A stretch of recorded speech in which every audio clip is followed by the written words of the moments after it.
हाय दोस्तों, कैसे हो आप सब। I hope you all are fine. तो आज मैं आपको सुनाने वाली हूँ पंचतंत्र की कहानी मूर्खों का बहुमत, the majority of fools story in Hindi. किसी जंगल में एक उल्लू रहता था। उसे दिन में कुछ नहीं दिखाई देता था, इसलिए वह दिन भर एक पेड़ पर अपने घोंसले में छिपकर रहता था। सिर्फ रात होने पर ही वह भोजन के लिए बाहर निकलता था। एक बार की बात है कि गर्मियों का मौसम था, दोपहर का समय था और बहुत तेज धूप थी। तभी कहीं से एक बंदर आया और वह उल्लू के घोंसले वाले पेड़ पर आकर बैठ गया। गर्मी और धूप से परेशान बंदर ने कहा, उफ, बहुत गर्मी है। आकाश में सूर्य भी आग के किसी गोले की तरह चमक रहा है। बंदर की बात को उल्लू ने भी सुन लिया। उससे रहा नहीं गया और बीच में ही बोल पड़ा, यह तुम झूठ कह रहे हो। सूर्य नहीं, बल्कि अगर चंद्रमा के चमकने की बात करते तो मैं इसे सोच सच मान लेता।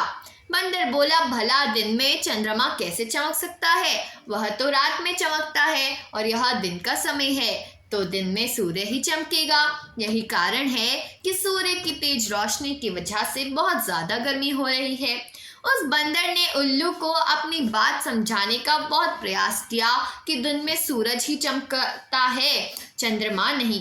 लेकिन उल्लू भी अपनी ही जिद पर अड़ा था। उसके बाद उल्लू ने कहा, चलो हम दोनों मेरे एक मित्र के पास चलते हैं, वही इसका निर्णय करेगा। बंदर और उल्लू दोनों एक दूसरे पेड़ पर गए। उस दूसरे पेड़ पर उल्लू का एक बूढ़ा झुंड था।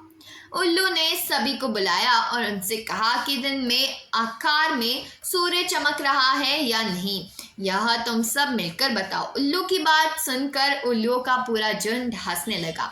वह बंदर की बात का मजाक उड़ाने लगे। उन्होंने कहा, नहीं, तुम बेवकूफों जैसी बात कर रहे हो। इस समय आकार में तो चंद्रमा ही चमक रहा है और आकाश में सूर्य के चमकने की झूठी बात बोलकर हमारी बस्ती में झूठ का प्रचार मत करो।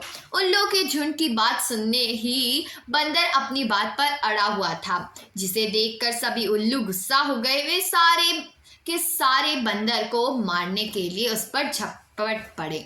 दिन का समय था और उल्लू को कम दिखाई दे रहा था, इसी वजह से बंदर वहां से बचकर भाग निकलने में कामयाब हो गया और उसने अपनी जान बचाई। तो दोस्तों, पंचतंत्र की यह कहानी से हमें सीख मिलती है कि मूर्ख मनुष्य कभी भी विद्वानों की बात को सच नहीं मानता है। ऐसे मूर्ख लोग अपने बहुमत से सत्य को भी असत्य साबित कर सकते हैं। तो दोस्तों, हमें संगति का असर हो सकता है, इसलिए ऐसी संगति से दूर रहिए। तो दोस्तों, आज की कहानी कैसे लगी कमेंट में बताना, और पसंद आई हो तो वीडियो को लाइक करना, चैनल को सब्सक्राइब करना। मिलते हैं अगली कहानी में, अभी के लिए बस इतना ही। बाय।